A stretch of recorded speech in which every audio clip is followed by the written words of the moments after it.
नमस्कार दोस्तों, स्वागत है आपका एक बार फिर से बीएससी थर्ड ईयर की केमिस्ट्री क्लासेज में।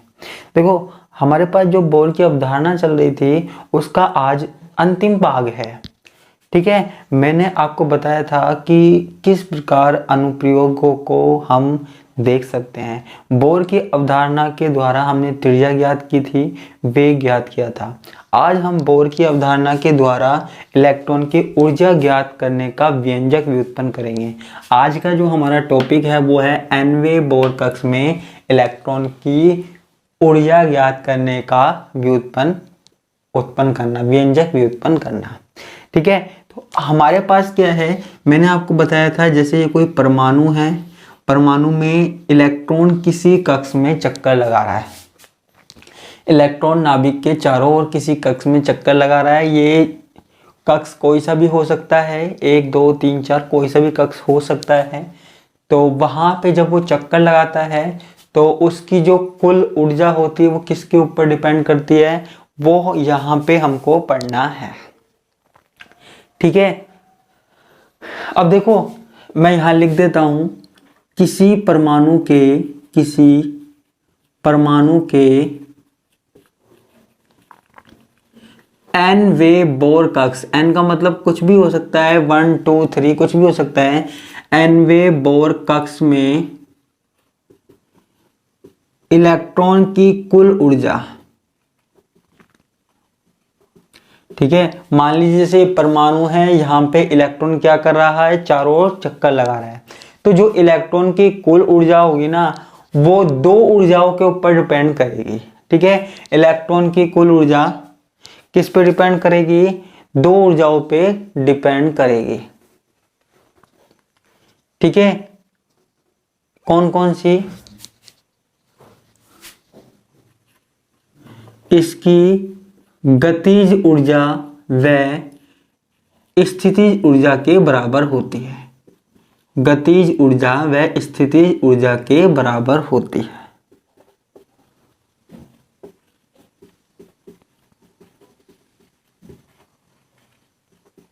ठीक है बच्चों, यहां पे जो इलेक्ट्रॉन नाभिक के चारों ओर चक्कर लगा रहा है, इसकी जो कुल ऊर्जा है वो 2 ऊर्जाओं से मिलकर बनी हुई है। कौन कौन सी, एक तो हमारे पास है गतिज ऊर्जा, गतिज ऊर्जा और स्थितिज ऊर्जा। ठीक है, 2 प्रकार की ऊर्जा है, मोशन एनर्जी और पोटेंशियल एनर्जी, 2 प्रकार की एनर्जी है। ठीक है, तो गतिज ऊर्जा कैसे उत्पन्न हो रही है, जब इलेक्ट्रॉन चारों ओर चक्कर लगा रहा है तो उससे गतिज ऊर्जा उत्पन्न हो रही है। तो हम यहाँ पे लिख भी सकते हैं, जो इलेक्ट्रॉन की कुल ऊर्जा है, टोटल एनर्जी है, वो किसके बराबर होती है, किसके इक्वल होती है, वो होती है गतिज ऊर्जा प्लस स्थितिज ऊर्जा के बराबर होती है। स्थितिज ऊर्जा के बराबर होती है। ठीक है, कुल ऊर्जा को मैं यहां लिख देता हूं En। ठीक है, n कुछ भी हो सकता है, 1 2 3 4 5 6 कुछ भी हो सकता है। गतिज ऊर्जा, देखो जब भी हमें किसी कण की गतिज ऊर्जा निकालनी है तो हमारे पास एक फेमस फॉर्मूला है, कौन सा, हाफ mv²।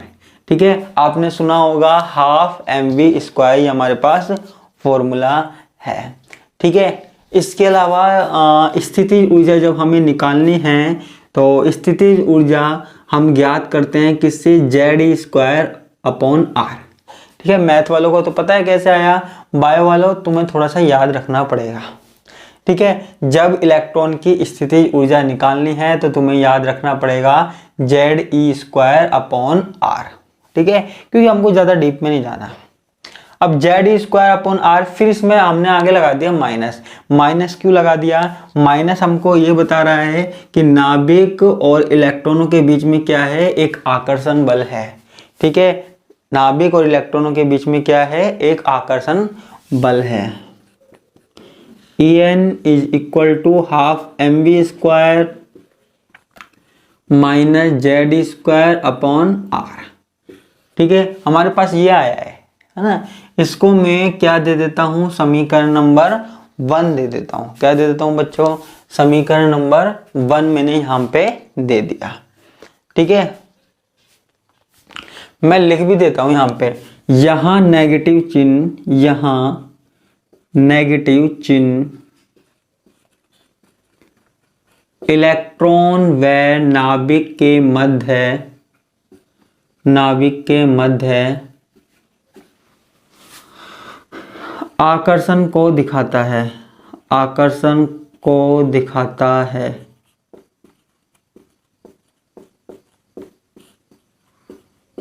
ठीक है, अट्रैक्शन दिखाता है जो नेगेटिव चिन्ह है हमारे पास, किस किस के बीच में, इलेक्ट्रॉन व नाभिक के बीच में आकर्षण को प्रदर्शित करता है। ठीक है, अच्छा अब आपको मैं बताता हूं, आपने जब बोर की अवधारणाएं पढ़ी थी, ध्यान से देखना, जब बोर की अवधारणाएं पढ़ी थी तो बोर की प्रथम अवधारणा क्या कहती थी? बोर की प्रथम अवधारणा क्या कहती थी? बोर की प्रथम अवधारणा कहती थी कि अभिकेंद्री बल और अपकेंद्री बल दोनों बराबर होते हैं। प्रथम अवधारणा से हमने कौन सा फॉर्मूला दिया था? mv square is equal to Z square upon r. अब आप समझ गए होंगे मैं क्या करने वाला हूं, इसको मैंने समीकरण नंबर 2 दे दिया। क्या दे दिया? समीकरण नंबर 2 दे दिया। अब मैं क्या करता हूं, mv स्क्वायर का मान कहां रख दूं? मैं यहां रख देता हूं समीकरण फर्स्ट में।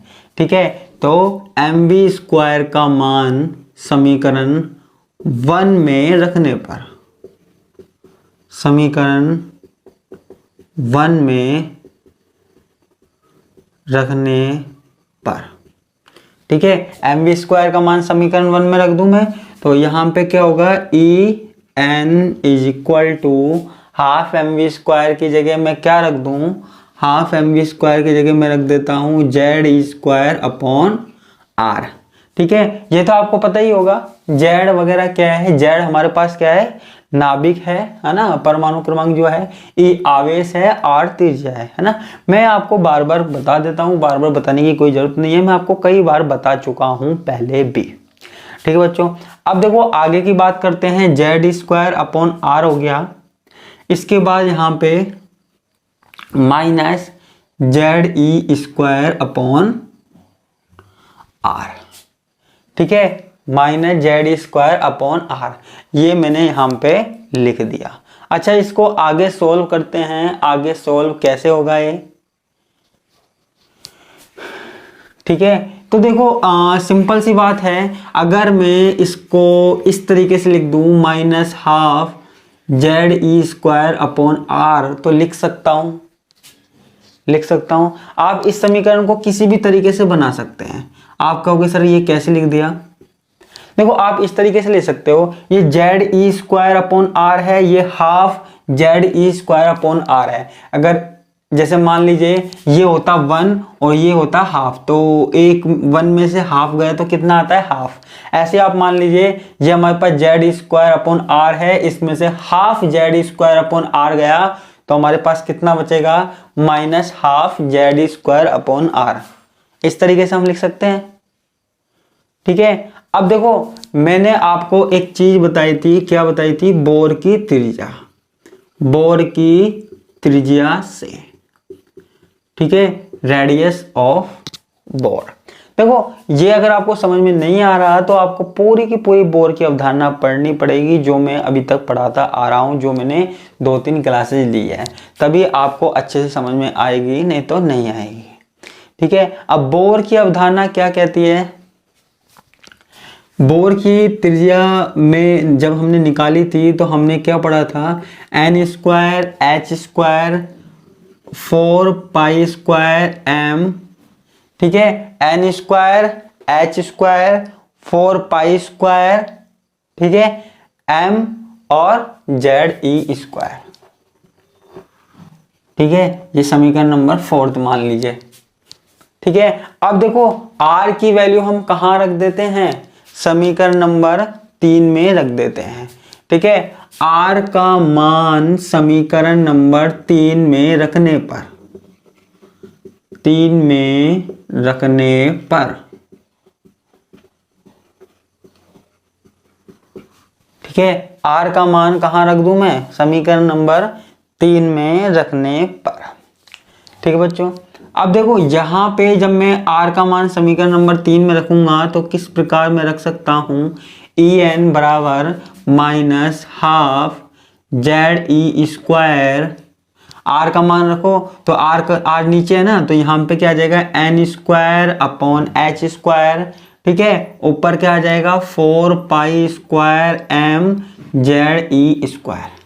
ठीक है, इसको आगे सोल्व करते हैं। देखो ये हमारे पास 2 है तो 2 से ये कट गया तो हमारे पास क्या बचा, 2 बचा। ठीक है, और क्या कर सकते हैं हम यहाँ पे ई एन, अच्छा देखो यहाँ पे जेड कितनी बार है, 2 बार है। ठीक है, तो जेड को अगर मैं लिखना चाहूँ, देखो माइनस जैसे मेरे पास यहाँ पे क्या बचा 2 पाई स्क्वायर बचा, 2 पाई स्क्वायर यहाँ पे मेरे पास बचा। ठीक है, उसके बाद m बचा। ठीक है, अगर z हमारे पास क्या है 2 है तो इसको मैं क्या लिख सकता हूँ, z स्क्वायर लिख सकता हूँ। e हमारे पास क्या है 4 है, 2 2 4 है तो e को मैं 4 लिख सकता हूँ upon n square h square. ठीक है, यहाँ पे मैं ये लिख सकता हूँ। ठीक है, तो ये हमारे पास क्या हो गई, समीकरण नंबर 5th हो गई। ठीक है बच्चों, ये हमारे पास क्या हो गई, समीकरण नंबर 5th हो गई।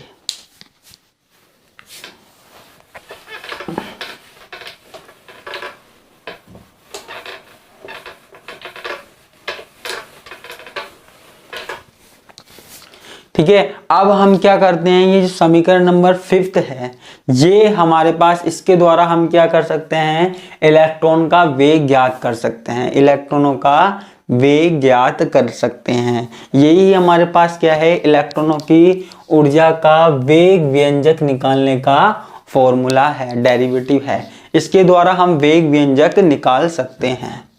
ठीक है बच्चों, अब देखो यहाँ पे जो ये समीकरण 5 है, ठीक है, जो समीकरण 5 है यहाँ पे कौन कौन सी चीज कांस्टेंट है, पाई है, पाई की वैल्यू आपको पता है 3.14 होती है। उसके बाद m कांस्टेंट है, e कांस्टेंट है। ठीक है, ये तीनों चीजें कांस्टेंट है और हाँ h भी कांस्टेंट है। ठीक है, तो पाई एम ई एच का मान रखने पर मैं सीधा कर देता हूं, आपको पता है पाई का मान 3.14 होता है।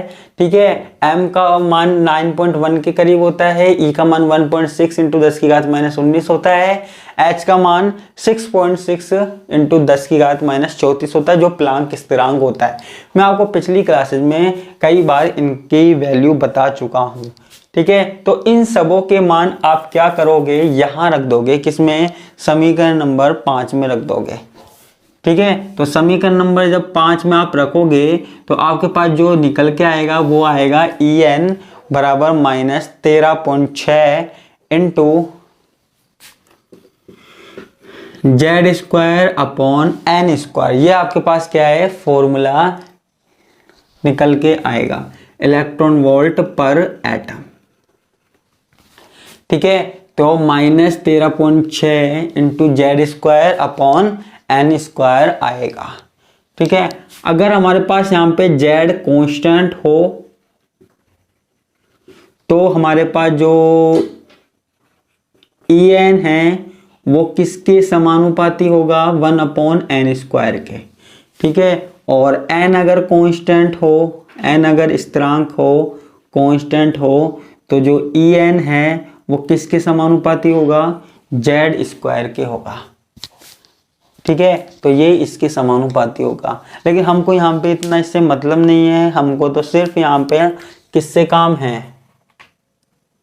ठीक है, यहाँ पे हमको किससे काम है, इस वाले फॉर्मूले से काम है।